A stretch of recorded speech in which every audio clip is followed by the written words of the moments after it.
அனைவருக்கும் கணித வணக்கம். இப்போ பார்க்க போகிற கணக்கு 6ஆம் வகுப்புக்குரியது, முதல் பருவம்.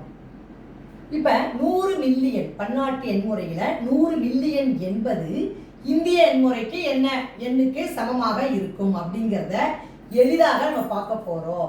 இப்போ பாருங்க, 100 மில்லியன் ஃபர்ஸ்ட் நான் எழுத போகிறேன். மில்லியன் அப்படி நம்ம என்ன பண்ணுவோம், இந்த பன்னாட்டு எண்முறையை பொறுத்த வரைக்கும் 3 கமா போட்டுட்டு வரோம். 1 10 100. இது என்னது, ஆயிரங்கள்.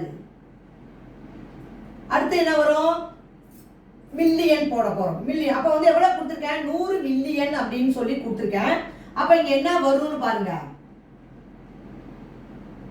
மீ. இப்ப பாருங்க, 1000 100 மில்லியன் அப்படின்னா வந்து இன்னொரு 0 போட்டுக்கிறோம். இங்க என்ன பண்ணிருக்கேன் பாருங்க, 3 6 8 0 போட்டிருக்கேன். என்ன செஞ்சிருக்கோம், 100 மில்லியன் என்பதை ஃபர்ஸ்ட் நான் எழுதியிருக்கேன். 1 10 100 கமா, அடுத்து என்ன பண்ணுவோம், 3 0, அது ஆயிரங்கள். அடுத்து என்ன பண்ணிருக்கேன், 100 மில்லியன் அப்படிங்கிறப்ப 1 போட்டு 2 0 போட்டு 100 அப்படிங்கிறத மில்லியனை எழுதியிருக்கேன். இப்போ பாருங்க எத்தனை 0 இருக்கு பாருங்க, 2 5 5 3 8 0 இருக்கு. 8 0 இருந்துச்சுன்னா அப்ப அது எதுக்கு சமமாக வரும், 10 கோடிக்கு சமமாக வரும்.